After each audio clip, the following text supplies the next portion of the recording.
أعوذ بالله السميع العليم من الشيطان الرجيم. بسم الله الرحمن الرحيم وبه نستعين وصلى الله على سيدنا محمد وعلى آله الطيبين الطاهرين. اللهم صل على محمد وعلى اللهم كل وليك الحجة ابن الحسن صلواتك عليه وعلى آبائه في هذه الساعة وفي كل ساعة وليا وحافظا وقائدا وناصرا ودليلا وعينا حتى تسكنه أرضك توعا وتمتعه فيها طويلا برحمتك يا أرحم الراحمين. Au nom d'Allah, le tout miséricordieux, le très miséricordieux, Père et bénédiction sur sa sainte famille, ses vertueux compagnons et ceux ou celles qui se font savoir jusqu'au jour de la résurrection. Dans le Saint-Coran, Allah subhanahu wa ta'ala nous interpelle en disant que, ou en parlant des croyants, il dit: les croyants sont ceux-là même lorsqu'un malheur les atteint, ceux-ci disent Inna lillah wa inna ilayhi raji'un. Nous sommes tous de Dieu et notre final ou notre retour serait, n'est-ce pas, auprès d'Allah subhanahu wa ta'ala. Alors dans ce verset, nous pouvons déduire les principes fondamentaux ou les principes fondamentaux de la religion. C'est-à-dire, lorsque quelqu'un dit que Inna lillah, nous sommes de Dieu, donc nous croyons déjà à l'existence de Dieu. Et nous sommes ici sur terre. Nous sommes appelés à obéir aux ordres d'Allah subhanahu wa ta'ala, alors que nous n'avons pas de contact direct physique avec Dieu. Donc la logique voudrait qu'il y ait des intermédiaires entre nous et Allah subhanahu wa ta'ala. Alors on va chercher à savoir qui sont ceux-là même qui sont les intermédiaires, les lieutenants de Dieu sur terre. Alors en faisant des recherches, nous allons tomber sur les prophètes. Donc Dieu, les prophètes qui vont nous donner en fait le programme de vie. Et aussi Inna ilayhi raji'un, notre retour sera auprès d'Allah subhanahu wa ta'ala, qui est la vie après la mort, qu'on appelle al-ma'ad ou bien la résurrection. Donc avec ce verset, nous pouvons comprendre, nous pouvons déduire, n'est-ce pas, ces différents bases, c'est-à-dire l'existence de Dieu, la prophétie et la vie après, n'est-ce pas, la mort. Et aussi il a été dit que toute chose a une fin, toute chose appelée à finir. Alors quand ça finit, on devra aller, n'est-ce pas, rendre compte. Nous avons commencé à parler de la prophétie, de l'existence de Dieu, puis la prophétie, la justice de Dieu, l'imamah. Et aujourd'hui, Inch'Allah, nous allons terminer le parcours des croyances avec la résurrection. La résurrection, comme vous le savez, c'est en fait une croyance dont tout le monde devrait, n'est-ce pas, croire en cela. C'est-à-dire une personne qui prétend être religieux, je crois être musulman chrétien, qui n'a pas la croyance, n'est-ce pas, à la résurrection, n'est pas un religieux, n'est pas un croyant. Parce que ça fait partie des bases. Oui, souvent nous pouvons faire divergence, il pourra avoir, n'est-ce pas, une divergence sur le comment de la compréhension de la vie après la mort. Mais la base, il faudrait que tu puisses croire en cela pour pouvoir être un musulman ou un chrétien ou un croyant parmi, n'est-ce pas, ceux-là même qui croient aux religions, n'est-ce pas, célestes. Donc ces trois croyances-là font unanimité dans les religions célestes. Donc à la page 250, ou bien à la page 249, il est dit ceci: notre croyance concernant la résurrection et la rétribution. Donc, quelle est la croyance des chiites concernant cela? Est-ce que les chiites ont une croyance relative à cela ou pas? Nous croyons que Dieu Tout-Puissant ramènera tous les hommes à la vie après leur mort, le jour promis, pour récompenser les vertueux et punir les pécheurs. C'est normal. Parce que Dieu, quand il nous a créés, il nous a demandé d'œuvrer afin que Dieu et son prophète puissent apprécier en fait les œuvres. Tu fais le bien, tu seras, n'est-ce pas, récompensé en bien. Tu fais le mal également, tu seras récompensé, n'est-ce pas, en mal.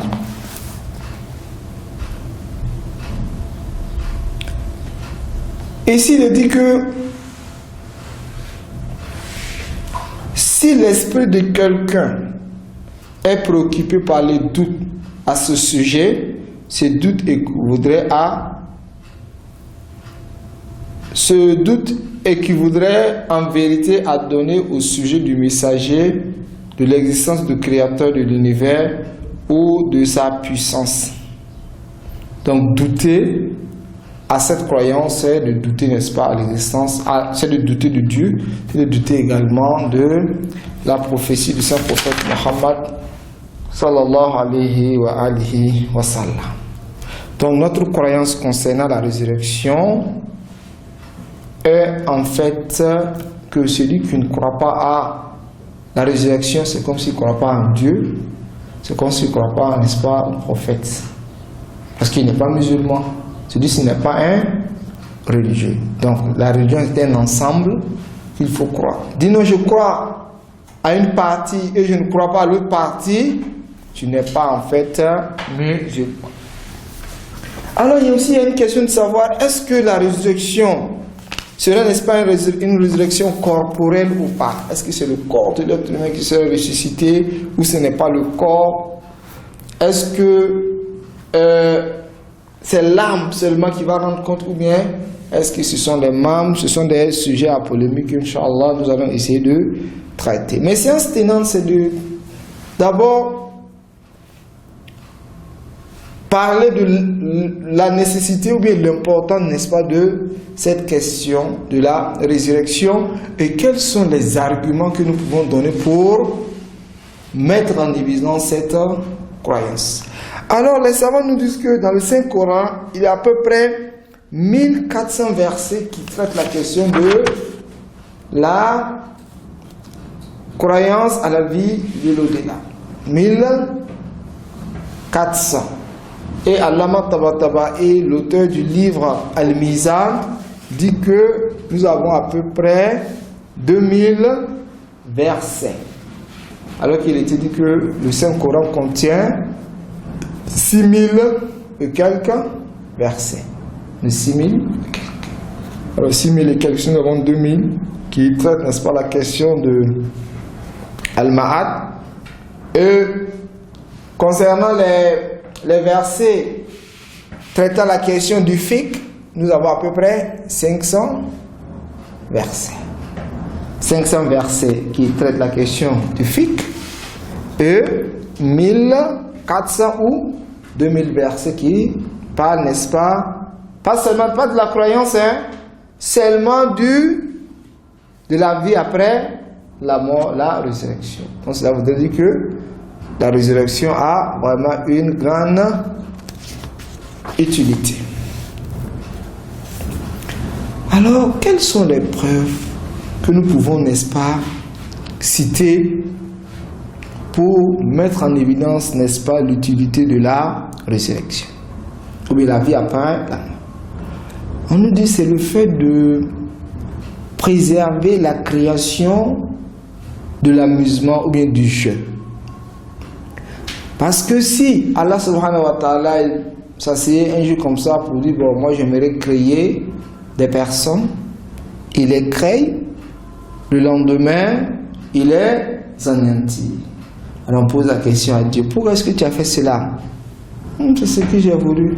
J'ai voulu faire ça ainsi. Vous voyez comme les enfants.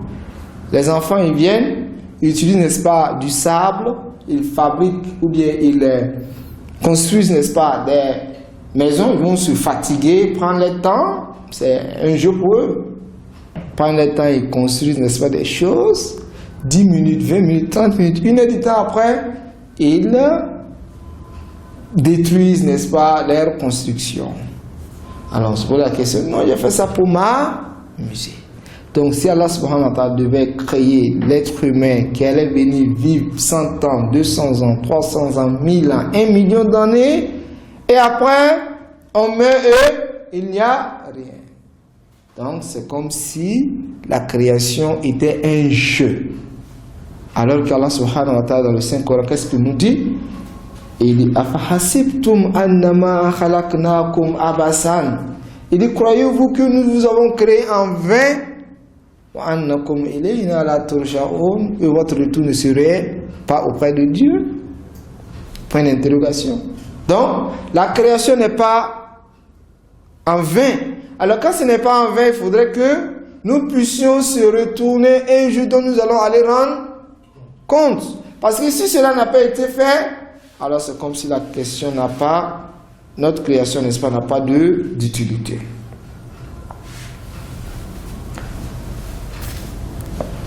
Et ça, c'est là surtout dans Surat Al-Mu'minun, les croyants, verset 115. Dans un autre verset, Allah subhanahu wa ta'ala dit, وَمَا خَلَقْنَا السَّمَاوَاتِ وَالْأَرْضَ وَمَا بَيْنَهُمَا لَاعِبِينَ.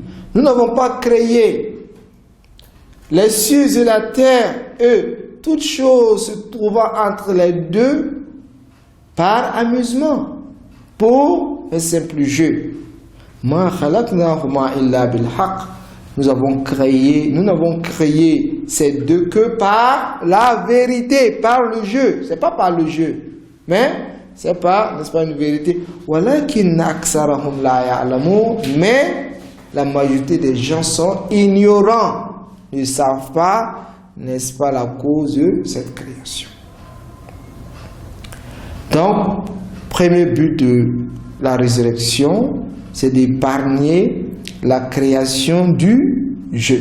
Parce que si on devrait mourir après, n'est-ce pas, tous ces efforts sans pouvoir rendre compte un jour, cela voudrait dire que la création a été quelque chose d'amusement qui n'a pas de sens. Alors que Dieu dit, je ne vais pas créer la terre et les cieux pour amusement ou bien pour le jeu, et de deux, je les ai créés pour une vérité. Ça, c'est le premier élément. Deuxième élément, c'est la résurrection met en évidence, n'est-ce pas, la justice divine. Allah subhanahu wa ta'ala nous a créés ici, nous a créés sur terre, nous a mis, n'est-ce pas, sur terre pour que nous puissions vivre, et a voulu que nous puissions établir, n'est-ce pas, la justice ici. Mais est-ce que la justice a été toujours établie? Combien de personnes, de malfaiteurs, de tyrans ont fait du mal aux gens, ont pillé les biens des gens, et ceux-ci sont morts sans pour autant qu'on puisse les juger? Hein? Il y a beaucoup. Combien de bienfaiteurs ont fait des biens sans pour autant vouloir que on puisse les récompenser? Souvent, nous avons des bienfaiteurs anonymes. On dit, voilà, 10 000 $, 20 000 $ que je lègue ou je donne pour construire, n'est-ce pas, un orphelinat. On dit, mais nous allons baptiser, n'est-ce pas, l'orphelinat à ton nom. Il dit, non, j'aimerais que ça reste dans l'anonymat. Est-ce qu'il a fait ça pour avoir un mérite auprès des gens? Non. Alors ceux-là, les bienfaits qu'ils ont fait là, c'est resté comme ça. Ou bien une personne qui vient sur terre, il étudie. Il passe son temps à étudier. On dit, bon, demain, tu sors comme étant un docteur. Hein? Comme un docteur. Alors, cela voudrait dire qu'après le doctorat, il devrait commencer à exercer un métier. Et il meurt. Donc, tous les efforts qu'il a fait dans la vie, ça n'aura plus de sens. Ça a quel sens? Parce que tu as fait tous les efforts pour pouvoir commencer à travailler. Mais malheureusement, la mort est venue s'interposer entre toi avec, n'est-ce pas, ton avenir. Et tu restes comme ça, sans pour autant que tu puisses exercer quoi que ce soit. Donc tout ça, ce sont des exemples pour dire que la logique voudrait que dans ce bas monde, la justice qui n'a pas pu être établie, alors que tout un chacun convoite, n'est-ce pas, la justice, qu'un jour, cette justice-là puisse s'établir. Alors, s'il n'y a pas de résurrection, un jour où tout un chacun ira rendre compte, si tu fais du bien, tu en auras, n'est-ce pas, le bien. Si tu fais le mal, tu en auras, n'est-ce pas, le châtiment. Alors, pourquoi est-ce qu'une personne devrait faire le bien? Pourquoi? Pourquoi est-ce que moi, je devrais faire le bien? Parce que si je fais le bien, je mets, bon, c'est fini. Je fais le mal aussi, je mets, et puis c'est fini. Pourquoi est-ce que, qu'est-ce qui devrait m'appeler, moi, à faire le bien? Parce que moi, en tant que bienfaiteur, toi, en tant que malfaiteur, s'il n'y a pas de différence, parce que peut-être je vais craindre que si je fais le mal, on m'emprisonne, et puis c'est fini, c'est ça seulement. Si c'est cela, pourquoi est-ce que l'être humain, quand tu es dans le cachet, tu es dans un lieu caché et que personne ne te voit, il y a des activités que tu ne veux pas entreprendre. Qui te voit? Personne ne te voit. Et puis on meurt, on devient poussière, et puis c'est fini. Vous voyez? Donc, il faudrait qu'il y ait un jour où l'être humain ira, n'est-ce pas, rendre compte. Voilà pourquoi Allah subhanahu wa ta'ala dit أَفَنَجْعَلُ الَّذِينَ آمَنُوا وَعَمِلُوا الصَّالِحَاتِ كَالْمُفْسِدِينَ فِي الْأَرْضِ. Et nous ferons-nous, ceux-là même qui ont cru, eux, faire de bonnes œuvres, comme des malfaiteurs sur terre? Rétribuer les malfaiteurs et les bienfaiteurs de la même manière, il jamais ne fait pas. Ou bien faire de telle faire, ou bien estimer les croyants comme les malfaiteurs. Dieu ne le fait pas. Donc cela, il faudrait qu'il y ait un jour où tout un chacun, n'est-ce pas, irait rendre compte.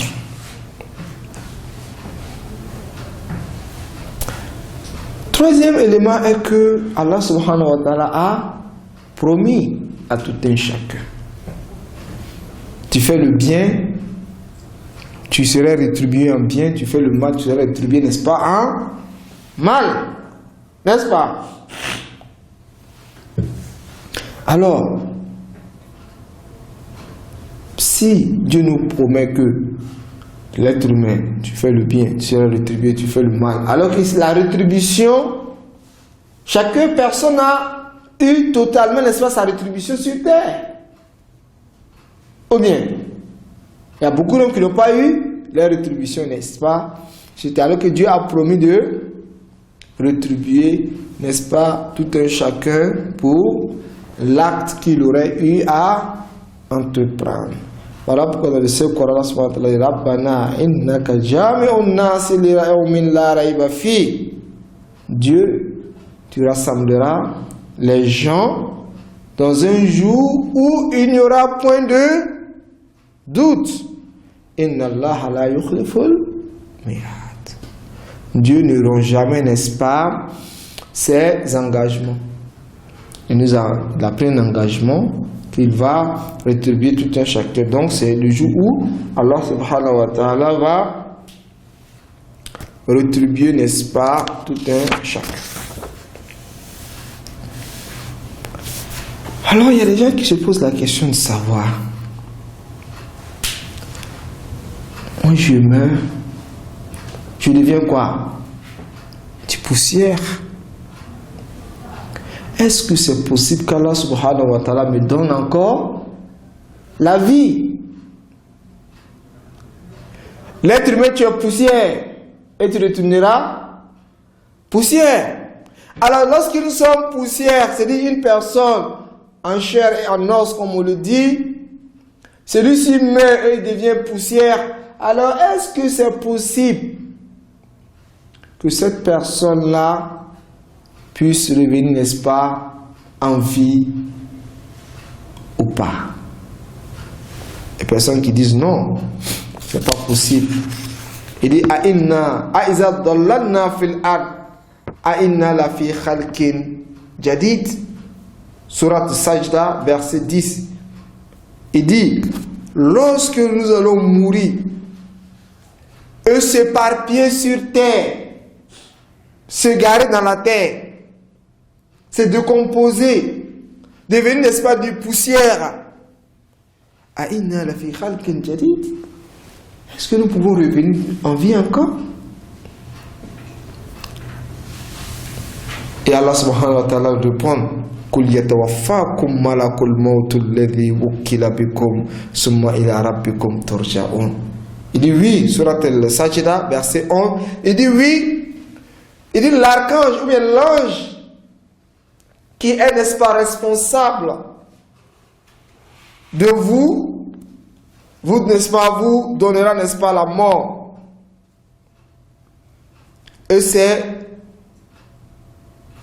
Et après cela, vous retournerez auprès d'Allah subhanahu wa ta'ala. Alors ceux-ci ont oublié quelque chose. Il y a en fait un élément qu'ils ont oublié. Parce que, voyez-vous, nous avons deux choses.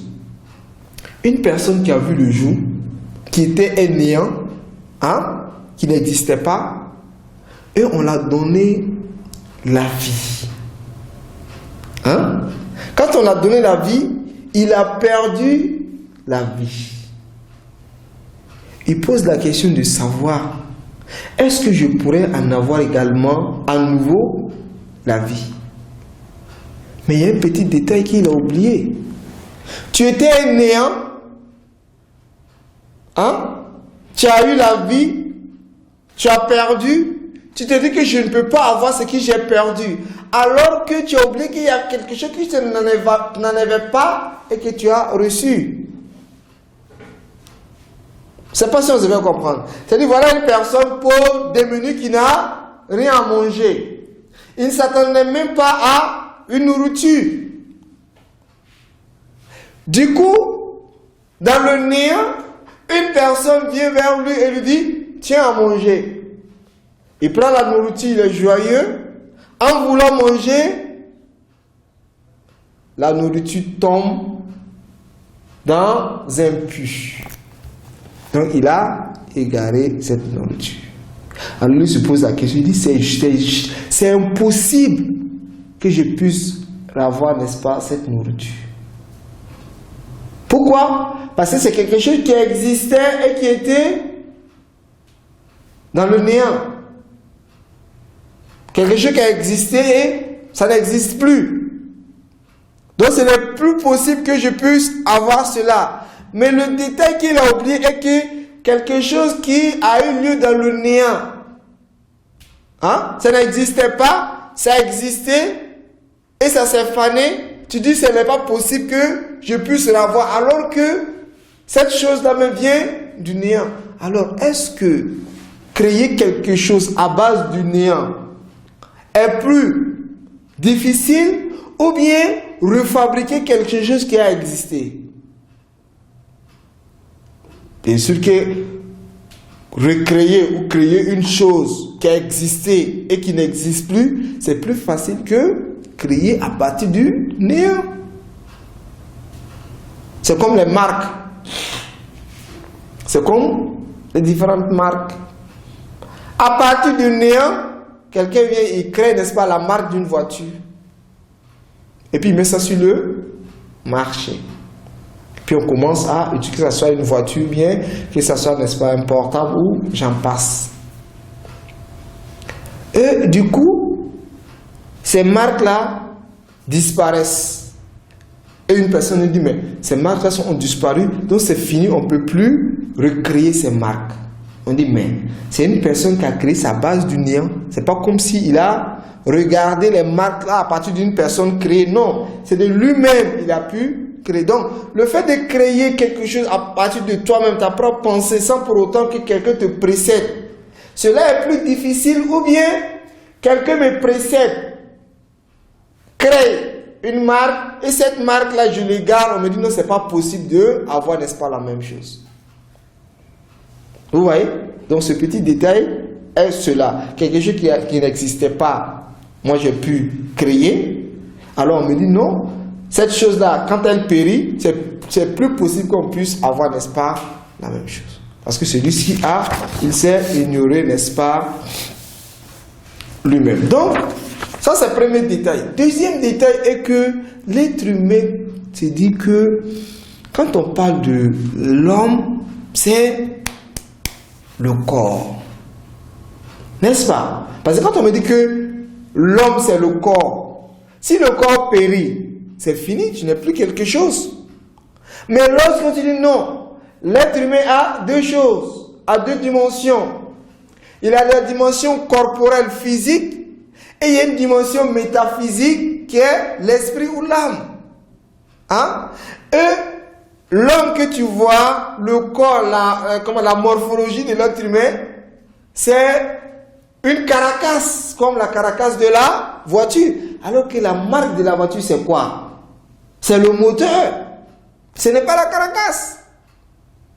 N'est-ce pas? Parce que le moteur que voici, nous pouvons l'habiller avec n'importe quelle forme. Mais ce qui fait la voiture ou la marque de la voiture, c'est le moteur. Ce n'est pas la forme, ce n'est pas la caracasse.